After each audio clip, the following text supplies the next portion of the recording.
Tata Aya partners with Common Services Centers (CSC). Tata Aya Life Insurance and Common Services Centers (CSC) under the Ministry of Electronics and IT have partnered to deliver life insurance protection cover to rural households. Tata Aya will augment its reach to around 95% of Gram Panchayats. CSC will offer the Tata Aya Life POS Smart Income Plus plan that provides the dual advantage of a life cover combined with savings. Vikas Kumar takes charge as the new chief of Delhi Metro. Vikas Kumar took over as the new managing director (DM) of Delhi Metro Rail Corporation (DMRC) with effect from April 1, 2022. Kumar is taking over the post from Dr. Mangu Singh, who was the DMRC MD since January 1, 2012.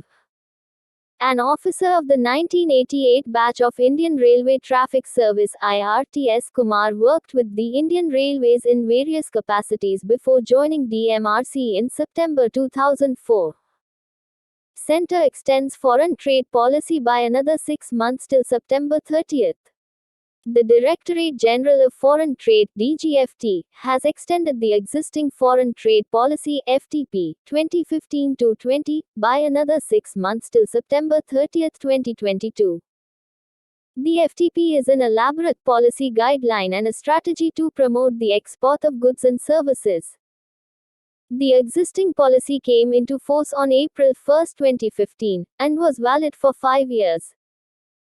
UP replaces West Bengal as top vegetables producer. Uttar Pradesh has reclaimed its position as the top producing state in vegetables, replacing West Bengal. On the other hand, Andhra Pradesh remains the top fruit producer. Madhya Pradesh, Bihar, and Maharashtra are the other leading producers of vegetables, according to statistics.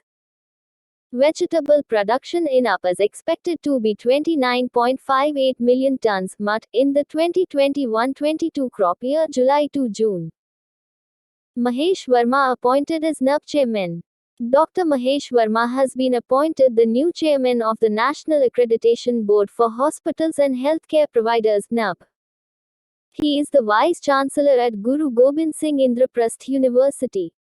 He is a recipient of Padma Shri as well as the Dr. B.C. Roy Award. He has also received the National Science and Technology Award. World's largest electric cruise ship makes maiden voyage in China. The world's largest electric cruise ship, the Yangtze River Three Gorges One, completed its maiden voyage out in China in March 2022. The 100 meters long, zero-emissions ship can haul up to 1,300 passengers at a time and is powered by batteries totaling 7,500 kilowatt-hours, equivalent to over 100 EVs. The ship was developed by China Yangtze Power, a subsidiary of China Three Gorges Corp. Dr. Arunabha Ghosh appointed to the UN High-Level Expert Group.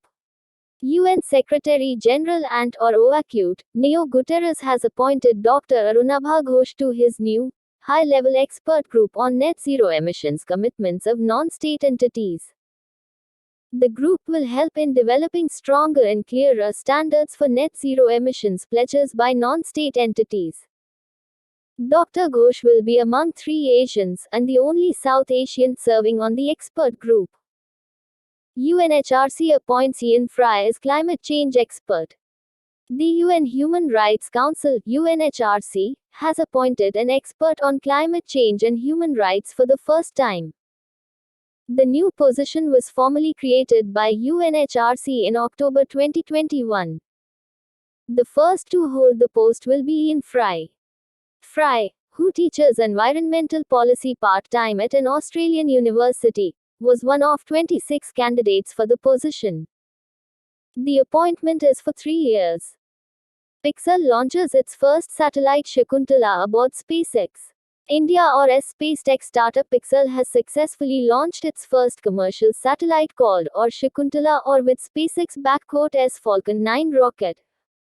It hosts one of the highest resolution hyperspectral commercial cameras ever flown to space. It is capable of capturing orbital images in more than 150 bands of color from the visible and infrared spectrum with a resolution of 10 meters per pixel. SEBI unveils Manthan Idethan to promote innovation. SEBI has launched the Idethan or Manthan or. It is a 6-week-long Idethan being organized by SEBI in association with BSE, NSE, and more. It will facilitate the creation of a pool of ideas and innovative solutions revolving around the securities market. Interactive knowledge sharing sessions will be organized for registered participants to facilitate the submission of innovative ideas. HDFC Bank adjudged best performing bank in SHG linkage by NRLM. HDFC Bank has been adjudged the best performing bank in SHG linkage by the National Rural Livelihood Mission, NRLM, Ministry of Rural Development. Notably, HDFC Bank was the only private bank to be felicitated for remarkable work in SHGS. As part of NRLM, HDFC Bank provides access to financial services to over 4.5 lakh individuals in unbanked and underbanked sections of society. Community Museum inaugurated at Sasoma village in Gaya. In Ladakh, a community museum was inaugurated at Sasoma village in Gaya of Leh district in April 2022. Ladakh Autonomous Hill Development Council, LAHDC, Leh Chairman CEC Tashi Gyalton inaugurated it. It is a joint collaboration between National Museum Institute, New Delhi and Ladakh Autonomous Hill Development Council, Leh. Gaya is the first village and oldest habitation in Upper Ladakh. Sarhul Festival celebrated in Jharkhand. Sarhul Festival, the most popular tribal celebration across the Jharkhand region, was celebrated on the 4th of April 2022. It is celebrated by the tribal communities of the local Sarna religion, most notably by the Munda, Ho, and Arun tribes. It is celebrated at the beginning of spring every year in the first month of the Hindu calendar, on the third day of the moon or the fortnight of Chaitra. Serbian President Aleksandar Vučić wins new term. Serbia's President, Aleksandar Vučić has won the presidential elections and secured a new term. He has been serving as the President of Serbia since 2017. He also served as the PM of Serbia for 2 terms, from 2014 to 2016 and from 2016 to 2017. Serbia is a country in Southeast Europe with its capital being Belgrade. Its currency is the Serbian dinar. World Homeopathy Day, the 10th of April. World Homeopathy Day is celebrated each year on April 10 to pay tribute to homeopathy and its contribution to the world of medicine.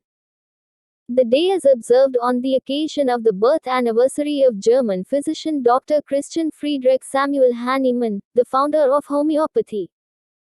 Homeopathy was introduced in India approximately 2 centuries ago. Ria Jadong